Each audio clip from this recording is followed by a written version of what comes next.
Siap. Nah, di antara tiga itu, mohon izin bang, mohon maaf bang, mohon maaf sebelumnya. Iya. Kalau Nabi, kalau saya salah nanti abang bisa jelasin ya, gitu kan. Kalau untuk Allah Subhanahu Wa Taala itu kan ada nama itu pada abad ke-7 kalau nggak salah tuh bang. Iya. Kalau nggak salah bang. Nah, pertanyaan saya, sebenarnya siapa yang mencipta manusia ini kan diciptakan sekali aja kan bang, kita ini kan terlahir kan bang, gitu loh. Secara religius saya mau nanya itu yang sebenarnya yang real yang mencipta manusia dengan isinya itu siapa bang? Izin bang, secara Muslim Islam bang, izin. Iya, baik. Jadi gini, ketika kemudian kita berbicara mengenai pencipta langit dan bumi, kita melepaskan dulu sembahan yang kemudian masing-masing kita katakan bahwa itulah kemudian Tuhan, itulah kemudian pencipta, itulah kemudian yang kita katakan, yang kita sembah ini adalah masing-masing kita intinya mengakui bahwa Tuhan kita itulah yang menciptakan alam semesta. Benar ya? Tuh, siapa? Iya. Nah, di dalam pemahaman umat Islam, pencipta langit dan bumi itu kemudian disebut dengan sebutan Rob atau Al-Khaliq, pencipta. Hakikat ini adalah entitas tunggal yang absolut. Sementara di luar daripada sang Khalik ini, semua adalah ciptaan.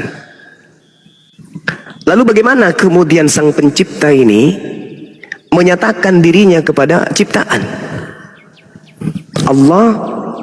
Tuhan, Khalik, menitipkan berupa akal sebagai makhluk materi Tuhan yang tertanam dalam materi fisik tubuh manusia.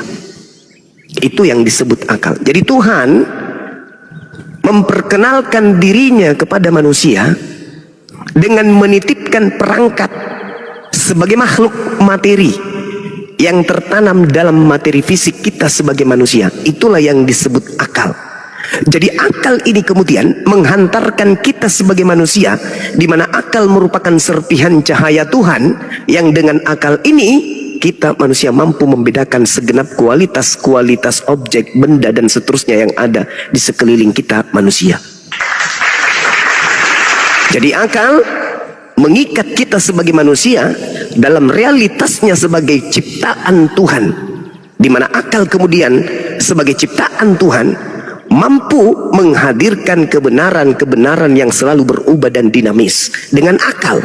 Sehingga akal ini menjadi sarana membangun peradaban manusia, sekaligus menciptakan keadaan-keadaan atau proses-proses tatanan struktur budaya manusia berupa nilai, norma, keyakinan, kepercayaan yang kemudian disebut sebagai agama. Itu poinnya dulu. Kita belum berbicara mengenai tiga konsep Tuhan yang Anda sebutkan tadi. Nah, dengan narasi ilmiah ini kemudian kira-kira sembahan yang Anda maksudkan tadi yang lolos di situ siapa?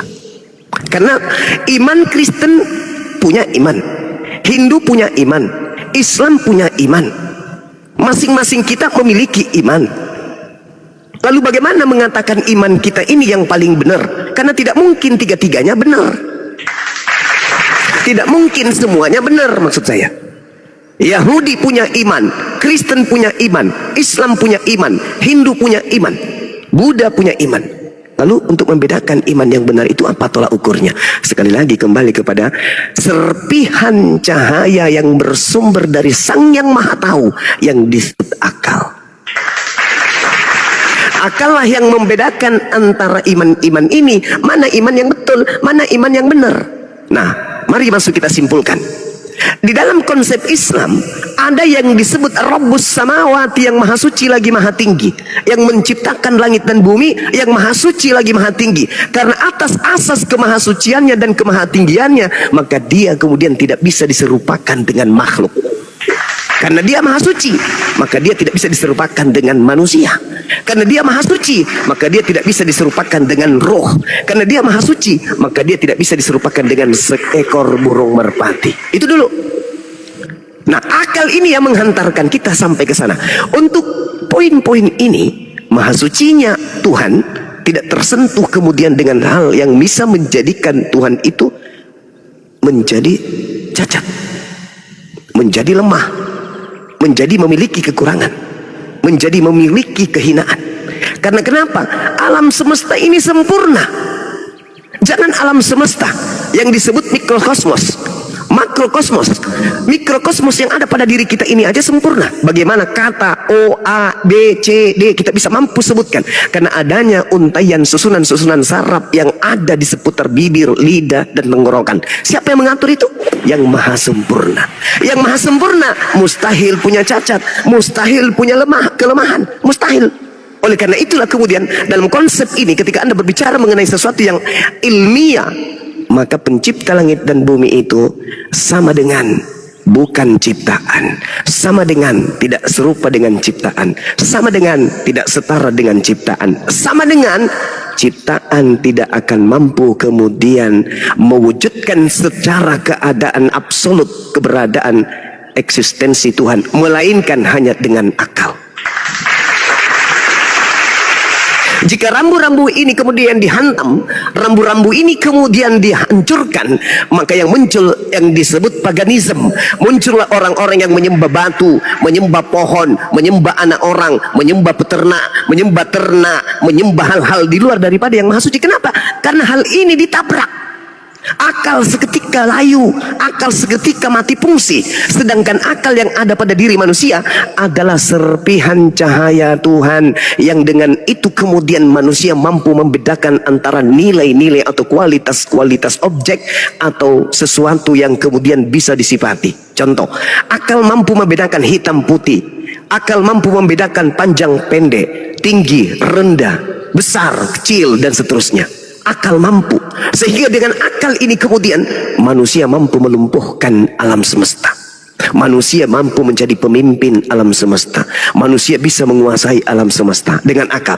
Jangan lupa, dengan serpihan cahaya ini jugalah kemudian akal mampu mencari dan menemukan pencipta langit dan bumi.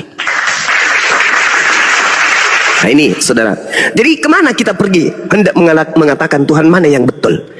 Kalau ini yang menjadi sandaran, pemahaman tentang entitas absolut yang tunggal ini menjadi sandaran, di mana kita sebagai manusia berada pada ufuk yang berbeda, ufuk di mana kita menempati ruang dan waktu, menempuh perjalanan relativitas waktu, maka yang disebut Tuhan tidak terikat dengan hal-hal tersebut.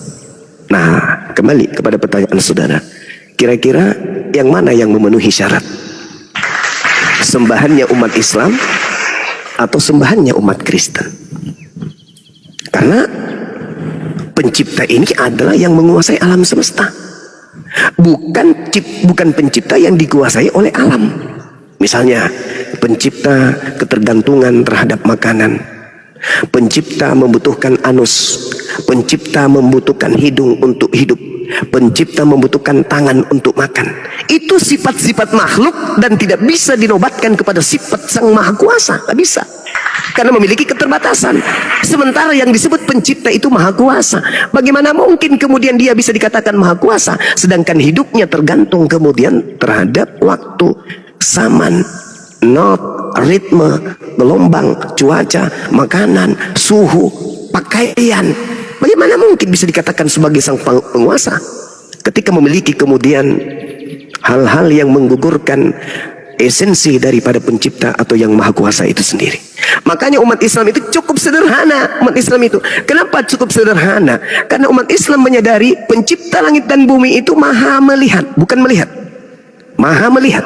Pencipta langit dan bumi itu maha kuasa, bukan kuasa. Pencipta langit dan bumi itu maha hidup, bukan hidup. Beda hidup dan beda maha hidup. Kalau hidup tatarannya makhluk. Orang hidup butuh roh, butuh air, butuh udara, butuh tubuh, butuh makanan. Itu tataran hidup. Tapi yang disebut maha hidup tidak membutuhkan itu semua. Maha tahu berbeda dengan tahu. Kalau tahu butuh otak, butuh akal, butuh itu semua. Butuh kepala, butuh batok kepala, butuh tempurung kepala. Itu yang sedang statusnya tahu. Tapi kalau yang maha tahu, dia tidak butuh otak, Dengan kata lain, pencipta yang maha tahu ini bukan makhluk.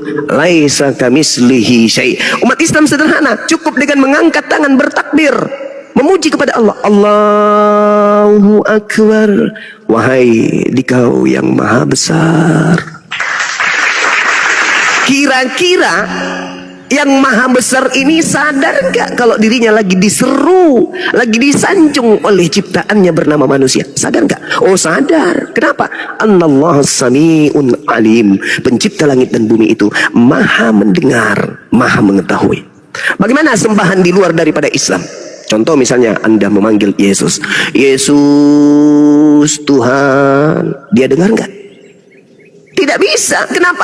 Dia memiliki keterbatasan karena dia berada pada ufuk yang berbeda dengan pencipta langit dan bumi. Dia adalah manusia, makhluk ciptaan. Maka tidak mendengar. Lalu ketika Anda memanggil Tuhan Anda, memanggil sembahan Anda, Yesus berikan aku umur yang panjang, Yesus berikan aku harta, Yesus berikan aku kesehatan. Anda sehat, Anda diberi harta, Anda diberi umur panjang. Siapa yang mengadakan itu? Yang maha mendengar. Meskipun yang Anda panggil Yesus, tapi yang maha mendengarkan, yang mendengarkan, dan dia cinta kepada makhluknya. Meskipun Anda tidak menyembahnya, tetap saja dia maha pengasih. Yesus nggak mendengar. Yang mendengarkan seruan Anda adalah dia yang maha mendengarkan. Annallaha sami. Yang maha mendengarkan itulah yang mengabulkan doa Anda, bukan yang Anda seru. Karena yang Anda seru pun masih saja mengharapkan pertolongan dari yang maha mendengar. Bapakku yang ada di surga, dimuliakanlah namamu, kata Yesus. Gugur dia. Sementara entitas tunggal yang absolut tidak membutuhkan siapapun. Tidak membutuhkan siapapun. Kalau dia masih membutuhkan sesuatu di luar dirinya, itu bukan Tuhan. Makanya Tuhan yang maha kuasa, maha perkasa ini menciptakan kemudian ciptaan dua alam. Alam makrokosmos dan alam mikrokosmos. Itu bertanda bahwa dua alam ini sebagai bukti bahwa pencipta yang maha kuasa itu hadir. Dengan adanya alam makrokosmos dan alam mikrokosmos, bukti bahwa pencipta alam semesta yang maha besar itu hadir. Jadi tak perlu dicari siapa yang mengambil mayat Tuhanku di sini, nggak perlu. Karena Tuhan itu maha hadir. Kalau Tuhan itu tidak maha hadir, lalu siapa yang mengatur alam semesta ini? Sehingga alam semesta ini butuh keteraturan, butuh keselarasan, butuh kesesuaian, butuh hal yang dinamis, bukan statis tapi hal yang dinamis, sehingga terjadi kekompakan antara unsur satu dengan unsur lain, antara komponen satu dengan komponen lain, antara zat yang satu yang zat yang lain, antara habitat yang lain dengan habitat yang lain, antara individu dan individu, kelompok dan kelompok, membutuhkan Sang yang maha mengatur itu semua. Jadi yang maha kuasa ini kudu sempurna, tidak boleh cacat, tidak punya ada. Makanya dikatakan mustahil baginya ada kelemahan, mustahil baginya ada keterpurukan, mustahil baginya ada kekurangan. Maka dia maha sempurna. Karena mata ini tidak sempurna, maka mata tak mampu kemudian melihat dia yang maha sempurna. Karena kuping ini tidak maha sempurna, maka kuping kita tidak bisa menyelami kemudian langsung mendengarkan suara yang maha sempurna. Maka bagaimana cara kita berhubungan dengan dia yang maha sempurna ini? Fattabi'uni, ikutilah. Dengan cara apa? Menyembah kepadanya. Bagaimana cara menyembahnya? Ikuti aturan wakil-wakil yang diutus ke atas muka bumi. Itulah yang disebut para nabi. Bagaimana umatnya Nabi Musa kemudian menyembah kepada hakikat pencipta?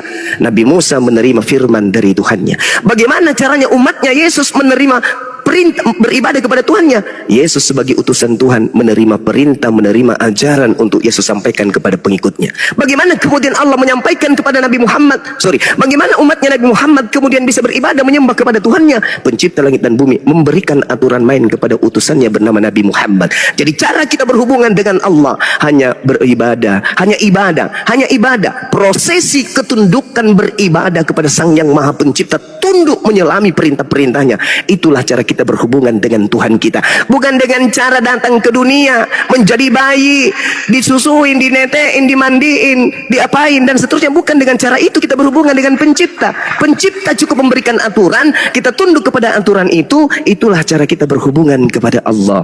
Alhamdulillahi Rabbil Alamin. Segala puji bagimu ya Rabb, Tuhan alam semesta. Ar-Rahmanir Rahim. Duhai Dikau yang maha pengasih lagi maha penyayang. Itu Maliki Yaumiddin, yang menguasai segala-galanya, yang menguasai dunia, yang menguasai hari pembalasan. Iyyaka na'budu wa iyyaka nasta'in. Hanya kepadamu kami memohon, hanya kepadamu kami meminta. Iyyaka na'budu wa iyyaka nasta'in. Ihdinas siratal mustaqim.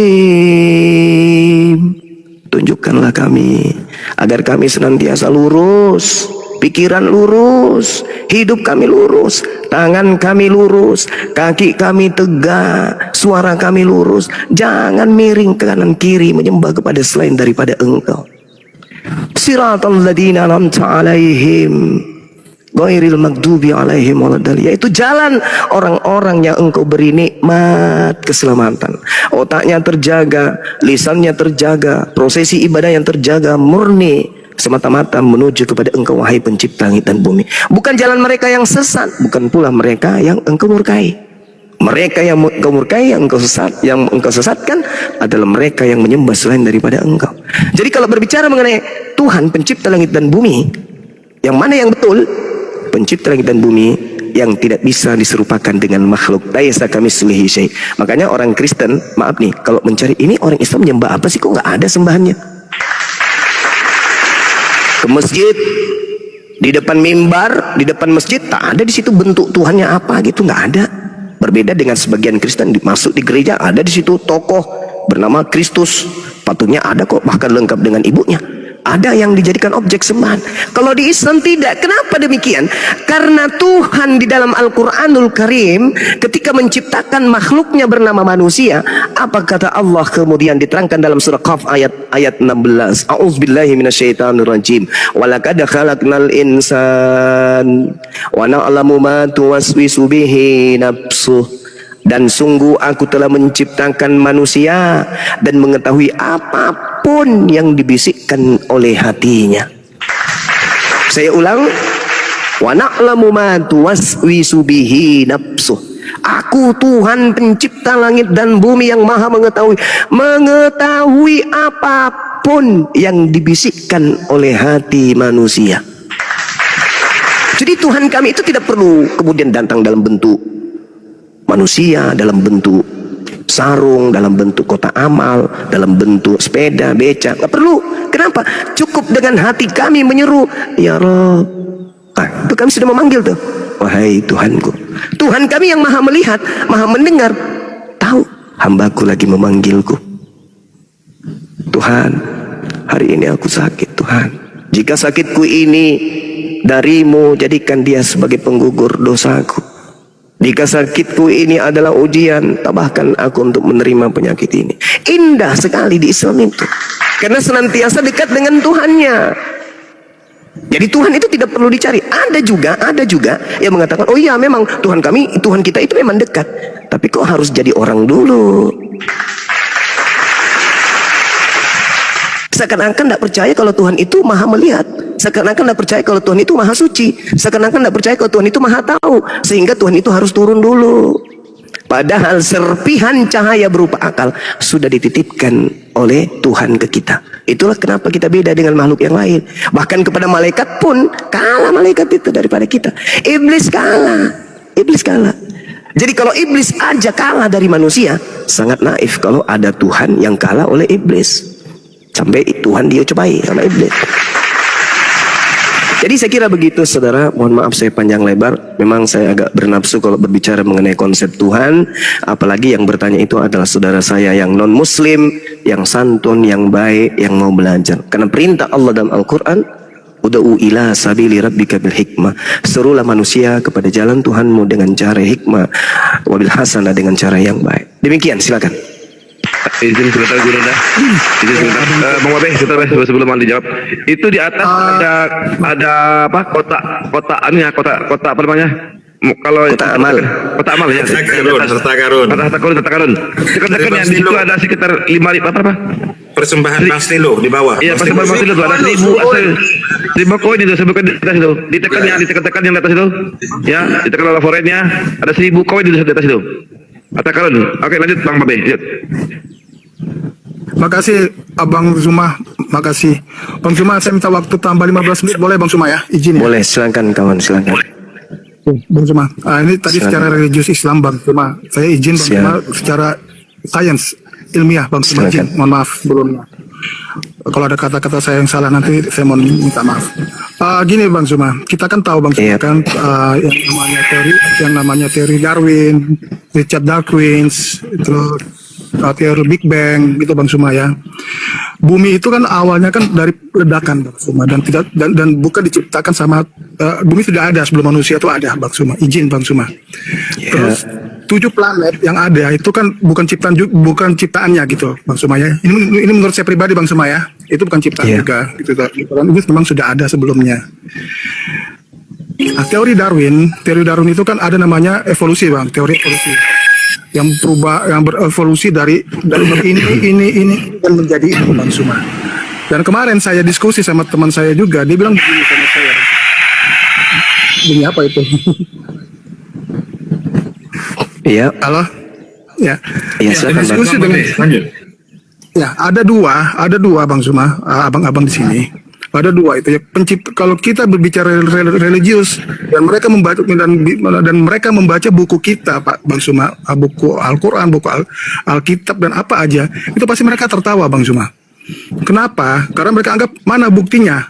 Gitu kan? Surga mana buktinya? Neraka mana buktinya? Gitu Bang Zuma. Terus Iya. kalau evolusi nyata, teori-teori itu nyata dan ada gitu kan. Berarti manusia ada memang dari evolusi gitu kan. Sebelum ribuan tahun, puluhan juta tahun yang lalu sudah ada kehidupan di bumi ini Bang Zuma. Nah, secara sains Bang Zuma itu seperti apa? Kita menanggapi Bang Zuma karena banyak sekali terjadi di negara-negara Eropa, negara Arab, terjadi ateis yang begitu masif.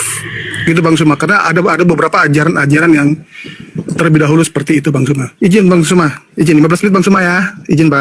Iya, baik. Ya, jadi gini, ketika kita berbicara mengenai sains hubungannya dengan kita sebagai manusia, orang-orang ateis itu berteori mereka. Kenapa mereka berteori? Karena Allah menitipkan serpihan cahaya tadi yang disebut akal itu yang kumaksud. Jadi mereka berteori ria dengan kekuatan akal itu. Tapi satu hal, ketika kemudian orang-orang ateis yang punya pemikiran filosofi tentang ateis ini sendiri, tentang kebagaimanaan alam semesta, berada pada kondisi dirinya sendiri, ada titik kelemahan. Apa itu? Mereka kemudian tidak mampu menahan lajunya pertumbuhan, bertambahnya usia dan penuaan terhadap jasadnya. Ada yang memaksa mereka kemudian harus tua. Artinya apa? Ada kekuatan yang kemudian yang menggiring mereka kepada ketiadaan. Nah, inilah yang disebut ada titik lemah pada para pemikir-pemikir ateis tersebut, di mana kelemahan-kelemahan ini justru akan menghantarkan mereka kepada kelemahan dan butuh sesuatu yang sangat dahsyat di bawah kelemahan itu. Contoh sederhana, ketika kemudian mereka berada dalam samudra yang luas, berjalan di samudra yang luas, tanpa makan, tanpa minum, mereka ada pada titik nol, hendak meninggal dalam keadaan ingin mati. Kira-kira berlaku nggak bagi dia itu bahwa Tuhan itu tak ada? Itu dulu. Ini dulu. Ini sebagai ini sains dan sangat mudah untuk kita pahami.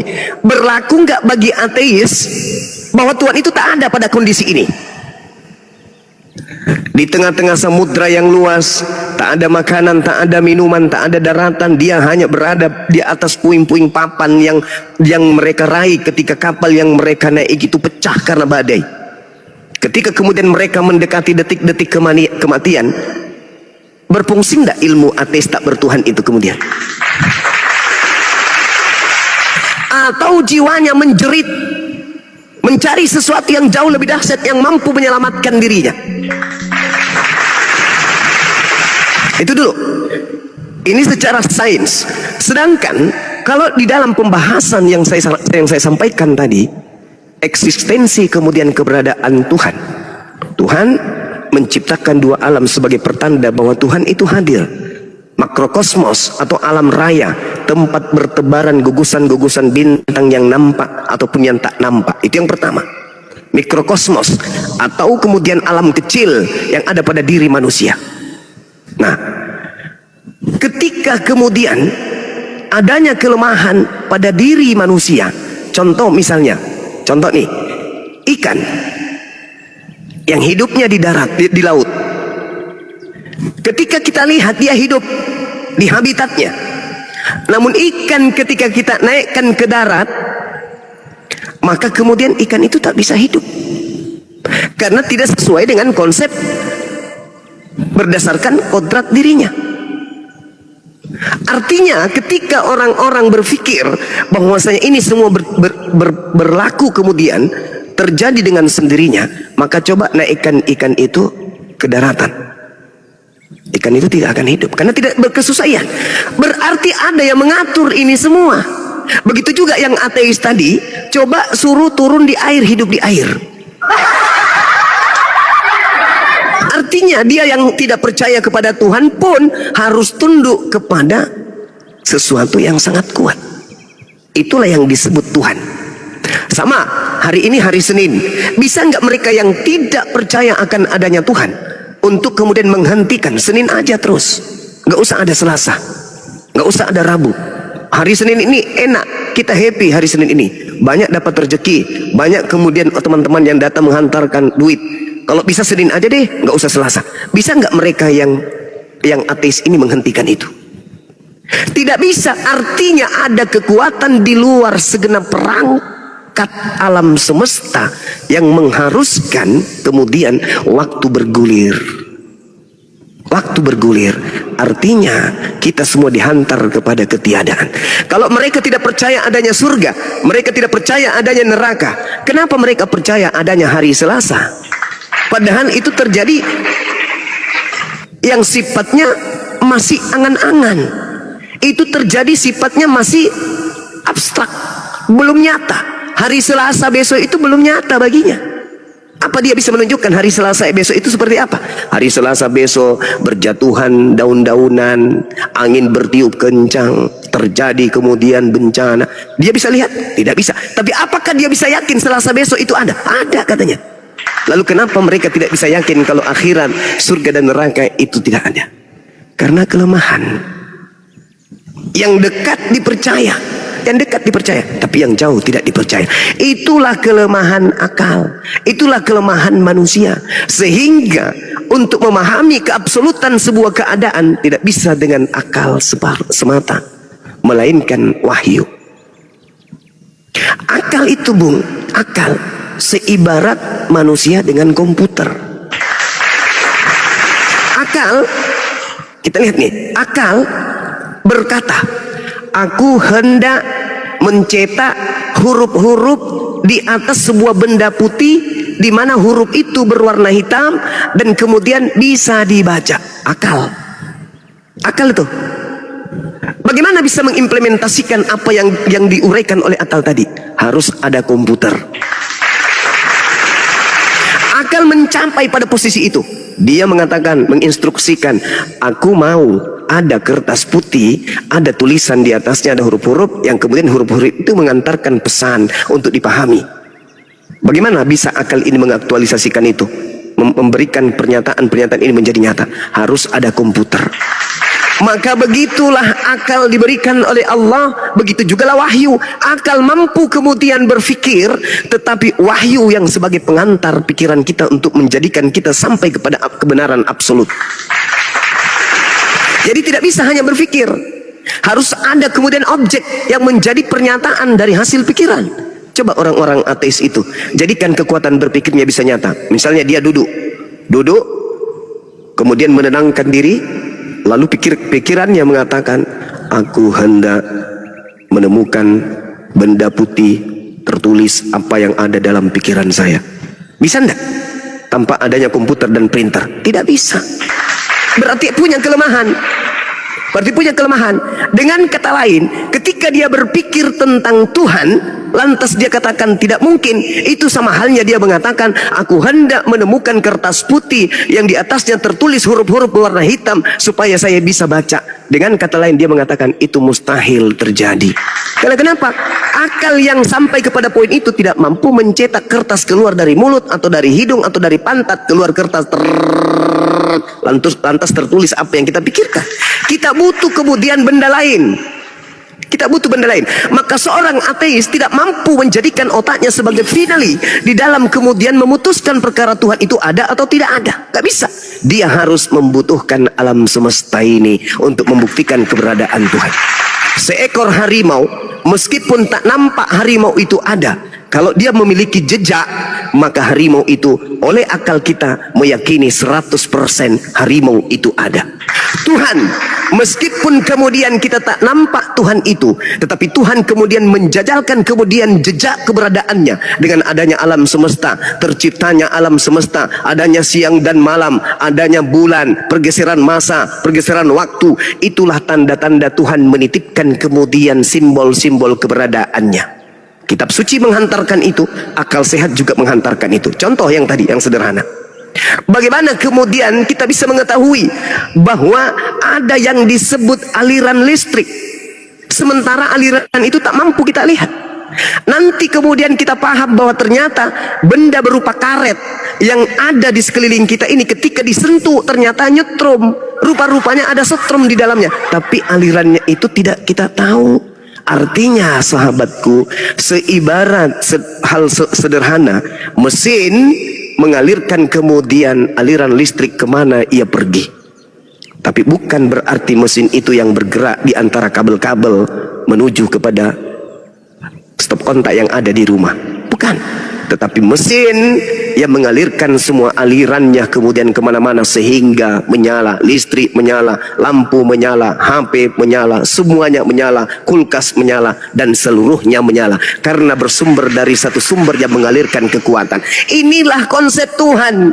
Tuhan yang maha kuasa, yang maha hidup, mengalirkan kehidupan di alam semesta ini. Sehingga yang tadi, alam makrokosmos dan mikrokosmos ini bisa terhidupkan. Karena adanya mesin penggerak. Ini secara sains. Siapa bilang kabel yang begitu tenang, tidak ada nyala api, tidak ada percikan api di sana, tidak membawa kemudian sesuatu yang sangat kuat? Siapa bilang tidak? Coba aja lepaskan kabel itu, pegang. Kalau tidak geriting giginya, alisnya yang berubah menjadi pita kaset. Artinya apa? Tidak semua yang tak terlihat itu tak ada. Tidak semua. Dan satu hal yang perlu dipahami oleh orang ateis, alat untuk melihat itu disebut mata.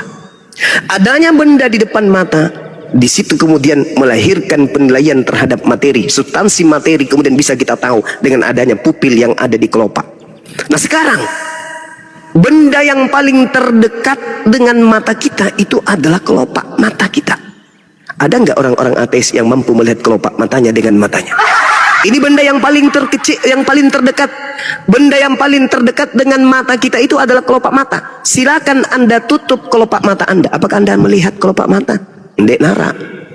Artinya kita memiliki kelemahan.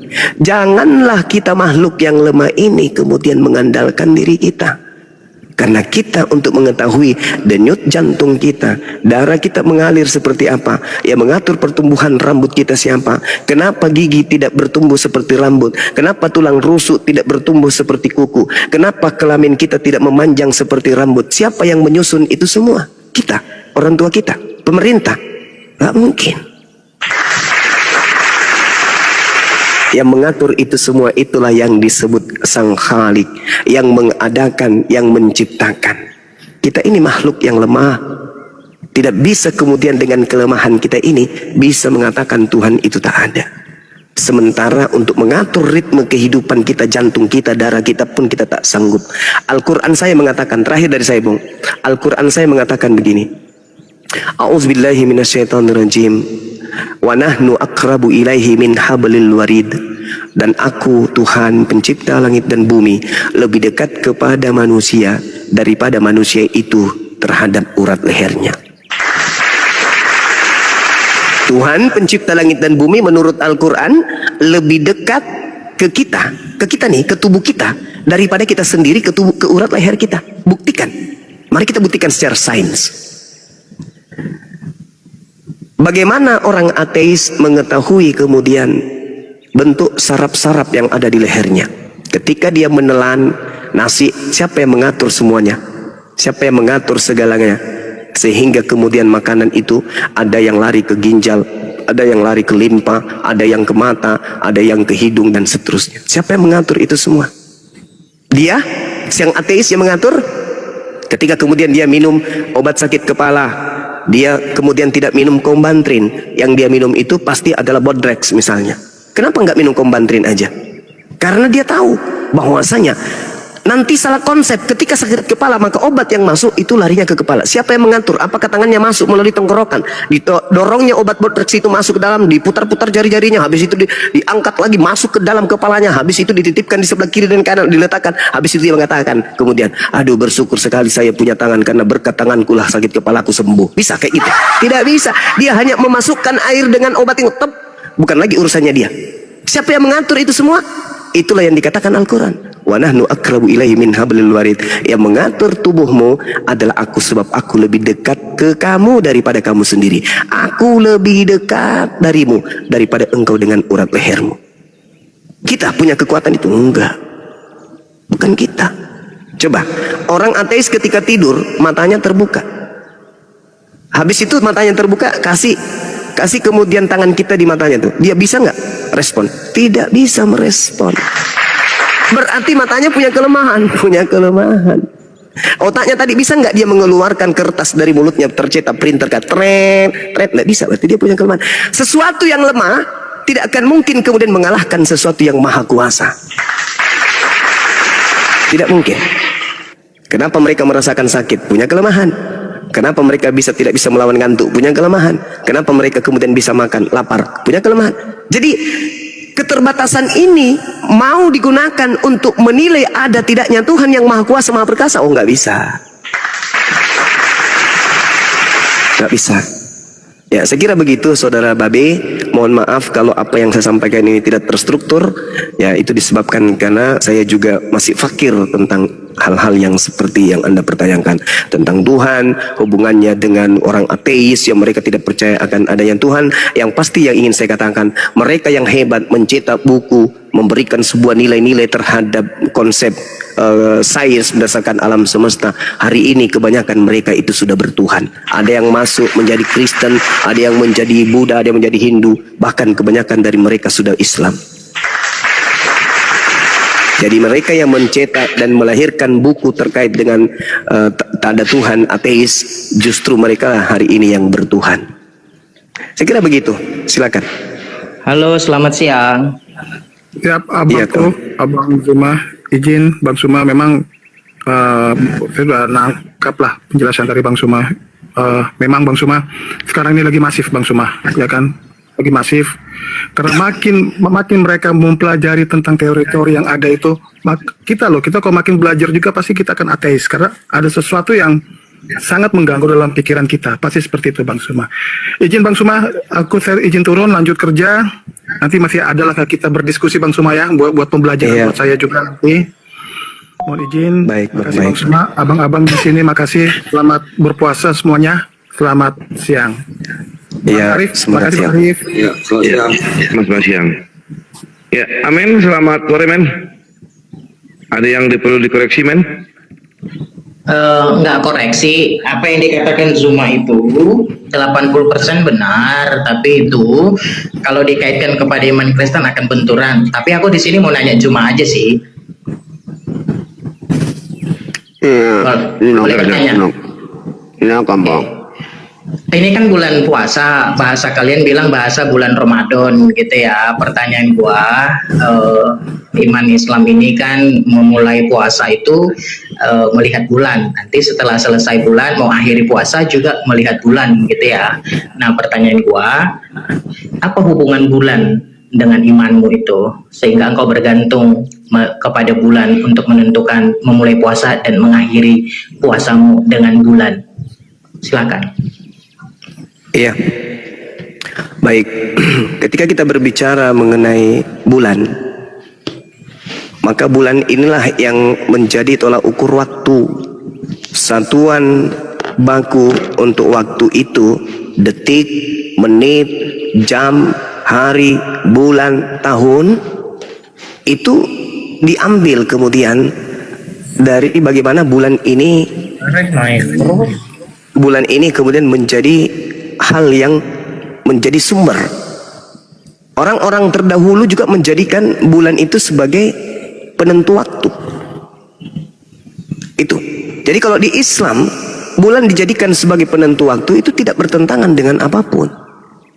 Satu-satunya satelit alat alam semesta milik bumi yang kita sebut dengan bulan, yang kemudian memberikan penggambaran jelas tentang waktu itu. Makanya dalam Al-Quran itu dikatakan bahwasanya itu adalah penunjuk waktu bagi manusia dan ibadah. Apa itu bulan? Jadi bulan yang dijadikan sebagai dasar pijakan dalam Islam untuk menentukan waktu. Al-Quran surah Yunus ayat 5, kemudian apa lagi? Al-Baqarah ayat 189. Gitu bang. Jadi perhitungan waktu di dalam Islam itu bisa menggunakan bulan. Seperti itu. Nah kalau kalau pertanyaan ini ditanya ke Anda, misalnya bagaimana di Kristen menentukan waktu, apa yang menjadi kemudian tolak ukurnya? Silakan. Pertanyaan saya itu sebenarnya nggak menjawab ya Bang Zuma. Yang kamu jelaskan kepada saya itu bicara dengan waktu, di mana waktu itu terkumpul menjadi 1 bulan. Bicara waktu dalam bulan. Pertanyaan saya bukan bicara waktu dalam bulan, tapi pertanyaan saya adalah kenapa imanmu itu bergantung kepada benda yang ada di langit, yaitu bulan? Nah, kan sudah saya katakan tadi, bagaimana kemudian bulan ini mengelilingi bumi dan menurut perhitungan astronomi sekalipun waktu tempuh itu ada nilai-nilai angkanya, saya lupa. Dengan kenyataan bahwa jumlah hari dalam 1 bulan pada sistem yang ada dalam Islam itu berada pada poin 29 atau 30. Nah, berdasarkan perhitungan ini kemudian jelas sains juga menyatakan itu, bahwa apapun yang menjadi tolak ukur kemudian untuk menentukan 1 hari, 2 hari, 3 hari, bulan dan tahun, itu adalah hitungan bulan. Jelas itu. Makanya saya katakan kepada saudara, apa yang menjadi penentu waktu di Anda? Seperti misalnya 25 Desember, kan bulan juga. Desember itu kan bulan. Kalau nggak salah ya, kecuali kalau sekarang berubah Desember itu adalah obat Bodrex, nggak tahu. Tapi kalau setahu saya Desember itu bulan. Jadi penentu ulang tahunnya Tuhanmu ya bulan, kan gitu. Oke, baik. Ada nggak yang bisa menggantikan saya? Pusing saya ini. Oke, baik. Sebenarnya sih saya mengharapkan Zuma yang ngomong ya. Saya mengharapkan Zuma yang ngomong gitu. Jadi yang sekali lagi saya katakan Zuma, yang kamu kaitkan terakhir tentang kelahiran Yesus juga bicara bulan. Saya tidak bicara perkumpulan waktu hingga dikumpulkan menjadi 1 bulan. Saya tidak bicara itu, saya tidak tanya itu. Yang saya tanya benda langit yang di langit, yaitu bulan. Kenapa imanmu bergantung kepada benda langit yang ada di bulan sehingga engkau bisa dalam menentukan waktu. Dalam menentukan waktu yang kami kemudian hitung itu adalah bulan, ya. Oke. Jadi dalam Al-Quran menjelaskan, menegaskan hakikat matahari dan bulan itu sebagai tolak ukur perhitungan waktu. Contoh, Berapa lama Anda tinggal di Indonesia? Oh, sudah 3 liter. Oh, sudah 4 ember. Pasti waktu dan larinya ke bulan atau matahari. Saya sudah 3 bulan, Pak. Oh, saya sudah 5 hari, Pak. Pasti larinya ke situ. Kenapa? Al-Quran sudah mengatakan matahari bulan itu adalah alat untuk mengetahui bilangan tahun, bilangan waktu, dan seterusnya. Ini udah jelas sekali kok. Yesus ulang tahun kapan? Bulan Desember. Kenapa Anda tahu? Karena bulan. Kok jadi aneh ya? Ada nggak yang bisa menggantikan saya? Baik, oke Juma. Kalau kamu memang tidak bisa menjelaskan, kemudian kamu lari kepada penjelasan kumpulan waktu yang kamu kaitkan dalam bulan. Bentar bro.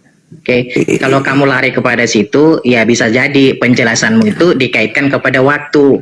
Maka orang Muslim melihat puasanya berkaitan dengan waktu yang ada dalam bulan itu, yaitu bulan Ramadan. Tapi pertanyaan saya, kalau kamu tidak mau menjawab, ya nggak apa-apa. Yang saya tanya, kenapa nggak lari kepada matahari? Mungkin saya biar kamu lebih dapat nangkap ya pertanyaan saya. Kenapa nggak ke matahari? Kenapa nggak ke bintang? Itu mungkin lebih tepat supaya kamu daripada kamu muter kepada perkumpulan waktu gitu. Kenapa nggak ke matahari? Kenapa nggak ke bintang? Gitu loh. Ya, saya tanya samamu sekarang. Sekarang saya tanya samamu. Yesus itu ulang tahun dan tanggal berapa dan bintang berapa dia diperingati? Yesus bintang berapa diperingati setiap 25 bintang? Apa dibilangnya? 12 bintang. Bertanya dulu kau. Yesus itu kau peringati setiap bintang berapa? Bintang apa? Al-Quran saya mengatakan huwallazi ja'ala syamsa diya wal qamara nura wa qaddarah manazila li ta'lamu adadas sinina wal hisab ma khalaqallahu dzalika illa bil haqq yufassilul ayati liqaumi ya'lamun. Allah yang menjadikan matahari bersinar, Allah yang menjadikan bulan bercahaya, Allah yang menempatkan tempat-tempat orbitnya agar kamu manusia mengetahui bilangan waktu dan perhitungan waktu. Allah tidak menciptakan demikian itu melainkan dengan kadar yang benar. Dia menjelaskan, Allah menjelaskan tanda-tanda kebesarannya kepada orang-orang yang berakal. Boleh ya, saya ngomong. Jadi saya tadi meminta Juma sih sebenarnya yang menjawab, karena memang Juma ini yang kamu temani ngomong tadi ini siapa rupanya? Iya, makanya saya bilang tadi kan, bahasa saya kan tidak salah bahwa saya mengatakan kamu Juma karena kamu memang Juma. Jadi saya mengharapkan jawaban memang dari Juma, dan saya tidak, kamu kan tadi lempar ke orang, saya tidak butuh jawaban orang lain selain kamu. Karena saya sudah jawab, tapi ya, Anda ngeyel, makanya saya minta bantuan sama yang lain. Oke, bentar Juma. Jadi karena memang kamu minta bantuan kepada orang lain, saya tidak mengharapkan jawabannya, dan kamu dari pertanyaan yang saya utarakan kepada kamu, menurut pikiran dan logika saya tidak mendapatkan jawaban, dan saya bisa menyimpulkan. Kamu Kristen loh, gimana mau masuk pembahasan Al-Quran ke otakku? Nggak bisa lah. Sekarang boleh nggak saya bertanya? Iya nanti, bentar lagi. Jadi dari pertanyaan yang saya utarakan kepadamu, dari situ saya menyimpulkan bahwa ternyata pertanyaan saya itu sangat berat untuk kamu jawab, karena saya sudah jawab. Kamu lari kepada kumpulan waktu. Ja'ala syamsa diya'an wal qamara nuran wa qaddarahu manazila li ta'lamu adadas sinin wal hisab. Udah kejawab. Oke. Kalau sekarang saya balik bertanya, boleh? Bentar bro, bentar. Bentar. Jadi dari jawabanmu itu saya bisa menyimpulkan bahwa memang pertanyaan itu berat untuk dijawab sekelas rendah. Pertama, udah terserah lah. Terserah suka-sukamu lah. Saya boleh tanya?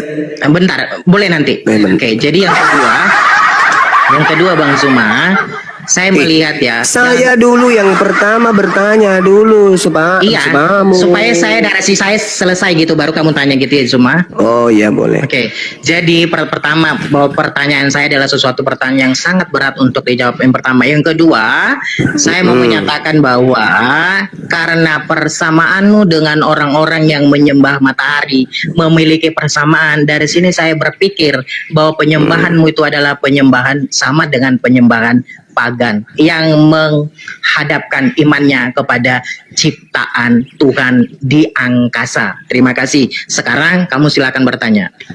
Oke, dalam hitungan waktu di Kristen itu apa yang dijadikan sebagai tolak ukur? Kalau di Islam kan matahari dan bulan. Sampai kamu memberikan kesimpulan pagan. Sekarang dalam perhitungan waktu di Kristen itu apa yang menjadi dasar pijakan alat hitungannya? Silakan. Oke, boleh saya jawab? Ya memang buat Oke. kewajibanmu pura-pura bertanya. Jadi, oke. Jadi, teman-teman termasuk Bang Zuma, Alkitab memberikan data bahwa Tuhan menciptakan langit dan bumi dan manusia dan seluruh isinya itu dalam waktu 6 hari. Maka Hari ini apa? Hari ini apa? Hari ini apa? Maksudnya hari ini apa? Tempat tidur, kelambu, tempayang, atau apa ini hari? Lemari kah? Atau sarung, batik, atau apa gitu? Apa hari ini, Bang? Matahari atau ada nggak hubungannya waktu matahari Anda mengatakan hari itu ada nggak hubungannya dengan pergeseran matahari dan bulan, Bang? Ada nggak? Oke. Nggak ada ya? Ada. Saya Ada. kasih kesempatan ngomong. Ada. Loh, ada. Kenapa saya nggak bisa ngomong bebas? Nah, Kenapa saya saya nggak bisa belum ngomong? menemukan Ada, Bang. jawaban. Saya belum menemukan jawaban. Yang saya tanya, perhitungan waktu di Kristen itu alat ukurnya apa? Saya kan jawab, Bang. Kamu Itu bertanya, Tuhan, saya jawab. itu Tuhan yang kau sebutkan tadi. Kalau di Islam kan jelas bahwasanya umat Islam menentukan sebuah waktu berdasarkan hitungan matahari dan bulan dan didukung ayat suci Quran. Anda mengatakan itu pagan. Sekarang kalau itu pagan, di Kristen untuk menentukan waktu disebut 1 hari, 1 bulan, 1 tahun. Itu apa yang menjadi tolak ukurnya? Panci bolong Oke. atau apa? Nah, silakan. Saya dengan senang hati dan dengan rasa bangga saya akan menjawab pertanyaanmu itu Ya. kalau kamu tidak potong. Silakan. Karena saya potong Oke. karena tadi lucu ada kata hari. Oke. Ketawa jahat deh. Lanjut. Oke, silakan. Jawabanmu mana? Oke, Silakan. semoga kamu bisa lebih sportif. Saya menjelaskan kamu tidak potong. Nanti kalaupun itu tidak sampai kepada Enggak, otakmu, kaget aku karena kamu mengatakan jawaban saya itu pertanyaanmu itu pertanyaan yang sangat sulit. Karena saya menjawabnya dengan mengatakan hitungan waktu itu memang ditentukan oleh matahari dan bulan dan kau mengatakan itu adalah pagan. Nah sekarang ketika kau memberikan narasimu belum apa-apa sudah menyinggung kata hari. Yang mana yang panci bolong di sini? Ayo, Oke. jangan kau sebutkan matahari dan bulan karena itu kau katakan jawaban yang salah. Pertanyaanmu sulit, pertanyaan saya sederhana. Saking sederhananya saya ulang lagi. Apa yang menjadi tolok ukur penentu waktu di dalam agama Kristen? Jawab. Oke. Pertanyaanmu adalah apa yang menjadi penentu waktu dalam Kristen, betul? Ya. Yes. Dalam waktu itu ada detik, jam, ada hari, ada minggu, ada bulan. Yang menjadi penentu, yang menjadi penentu. Oke, saya Yang jawab. menjadi penentu waktu tadi itu apa? Saya belum selesai ngomong loh. Saya belum selesai ngomong. Ilmu falak kamunya. Nggak apa-apa, loh. Kamu cuma kalau yang kamu menjadi ketawa penentu, bentar cuma. yang Iya, menjadi bentar. penentu detik, jam, hari, minggu itu apa? Itu loh pertanyaan saya. Iya, Ya, saya apa? kan jawab. Kalau kamu ketawa, saya maklum. Tapi setidaknya Mana dengarkan jawabannya? saya. Gitu aja muter-muter. Hari, Iya, saya mau jawab. detik, jam. Yang saya tanya, Kamu apa kan yang bisa- menjadi penentu detik, jam, menit, hari, bulan, tahun di Kristen kalau bukan bulan dan matahari? Silakan. Kamu kan bicara waktu Zuma, maka dalam bagian waktu itu ada hari Zuma. Sudah saya tanya samamu untuk menentukan 1 hari, 2 hari itu apa tolak ukurnya? Jawab. Kamu tadi bicara waktu Zuma, maka jawaban saya adalah hari. Kamu bilang kamu dalam imanmu bulan. Saya bilang dalam Hari iman itu Kristen. dengar untuk menentukan 1 hari, 1 detik, 1 menit, 1 jam itu apa tolak ukurmu? Pertanyaanmu tadi Zuma supaya Nggak tidak bisa. geser-geser. Bukan. Ternyata pertanyaanku Hari. yang berat. Dia Loh, nggak bisa saya jawab. saya jawab hari Allahu loh. Akbar. Kalau saya tidak Ternyata bisa kamu jawab yang Zuma. oleng. Oke. Sekarang apa jawabanmu? Apa jawabanmu? Apa yang menjadi penentu detik, menit, jam, hari, bulan, tahun di Kristen kalau bukan bulan dan matahari? Jawab. Tadi pertanyaanmu apa yang menjadi penentu dalam waktu? Maka saya jawab hari. mati dia. Bentar dulu, bentar. Mati Saya dia. jawab hari. Kalau kamu bilang saya tidak bisa menjawab, Apa yang menjadi kalimat yang penentu sehingga kamu mengatakan ini 1 hari, ini 2 hari, ini 1 bulan, ini 1 tahun, ini 1 tahun? Apa yang menjadi penentunya? Oke, Oke, saya jawab. oke. Oke, Saya tapi jawab. tidak menjawab. Kamu diamlah, diam. Ya, saya diam. Kalau saya tidak bisa jawab, saya diam. Itu namanya nggak bisa jawab. Ya. Tapi saya Kamu bernarasi, tidak menjawab, kamu mengeluarkan. cuma ngoceh. hari itu bagian dari waktu Jumat. Maka saya jelaskan hari ini apa? Hari ini kau tentukan bahwa dia satu hari itu apa, tolak ukurmu apa? Pertanyaanmu jangan merembet kemana-mana. Pertanyaanmu tadi ada. Nggak bisa jawab dia, nggak bisa jawab Guru dia. Bukan nggak bisa jawab. Nggak bisa jawab. Saya bilang hari. Saya bilang hari. Dengerin. Dalam kisah kejadian. Anda bertanya, dengar dulu. dengar. Kejadian Anda bertanya, bagaimana umat Islam bisa menentukan bulan puasa, bulan Syawal dan seterusnya? Saya katakan tolak ukurnya itu adalah bulan. Bulan. Saya jawab hari. Al-Quran surah Yunus misalnya. Nah sekarang saya tanya balik samamu, kalau kau katakan bahwa penentu waktu dalam Islam itu menurut hitungan bulan dan matahari, kau katakan itu pagan, oke, berarti kamu tidak mengikuti bulan dan matahari. Sekarang kalau bukan bulan dan matahari, pertanyaan saya, untuk menentukan waktu di Kristen itu apa? Tolak ukurnya. Jangan kau katakan detik, menit, jam. Itu namanya bahlul. Itu namanya kan tadi Yang saya tanya samamu adalah, selain bulan dan matahari sebagai penentu waktu dalam Islam, ternyata di Kristen ada penentu waktu untuk Kristen. Apa yang menjadi penentu waktu di Kristen? Kalau bulan matahari kan bukan. Hari. Hari itu dari matahari atau bukan? Oke. Nah, saya jelaskan biar apa ini hari. Hari itu dari matahari atau bukan? Kamu makanya biar saya jawab, kamu diam. Kutanya dulu. Jangan hari itu, jangan kayak anak kecil gitu. Hari itu dari hari Senin berubah di Selasa, Rabu, itu bergesernya matahari atau bukan? Nah, makanya biar saya jawab, kamu diam. Oke, silakan. Oke. Nah, gitu. Jadi ketika saya mengatakan tentang hari, Tuhan menciptakan langit dan bumi dalam 6 hari. Inilah pertama dikatakan Tuhan, bukan detik, juga bukan bulan, hari. Di mana hari ini timbul karena Tuhan melakukan pemisahan antara siang dan malam. Gelap itu dikatakan malam, siang itu dikatakan terang. Terjadilah hari. Itulah ciptaan Tuhan, hari. Nah, kemudian kalau kamu bilang bulan, bentar. Kalau kamu bilang bulan itu ada setelah manusia mengalami peradaban. Terjadilah tanggal, bulan, dan tahun, termasuk tahun Masehi. Oke, nah karena dalam iman Kristen itu yang dikatakan Alkitab pertama adalah hari, maka saya jelas mengatakan imanmu itu sama dengan orang yang menyembah matahari.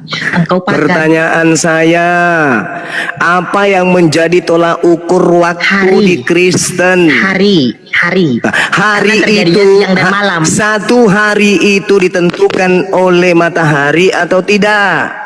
Karena Tuhan memisahkan gelap dan jangan terang kau bawa-bawa Tuhan, Cak Ayu.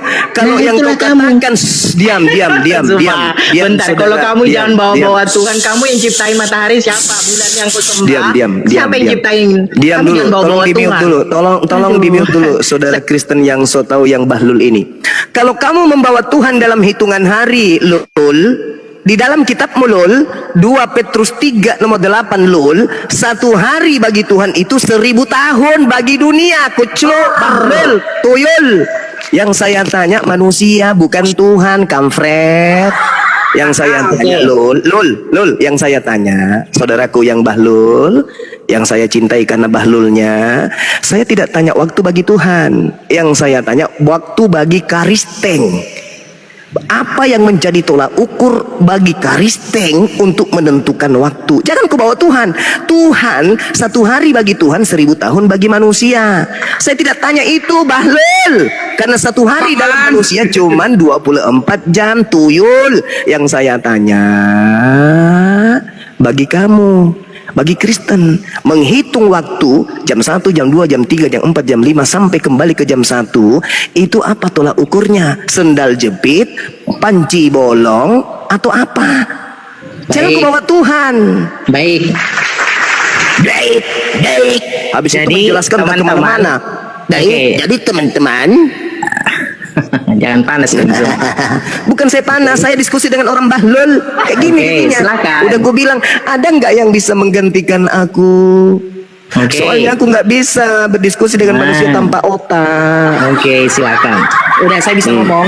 Ya silakan. Saya simpulkan sekali lagi ya. Saya simpulkan, kalau kau tidak menjawab dengan benar, saya bungkus kau, buang kau ke jamban. Pertanyaan saya, ketika di Islam hitungan waktu, menit, hari dan seterusnya itu berdasarkan matahari dan bulan, dan Anda katakan itu pagan, lantas Anda membawa kemudian Tuhan menciptakan 6 hari, hari ke-7 istirahat, saya tidak bisa ditipu dengan itu. Paham kau? Di dalam kitabmu sendiri 2 Petrus 2 2 Petrus 3 nomor 8 dikatakan, 1 hari bagi Tuhan, 1000 tahun bagi manusia.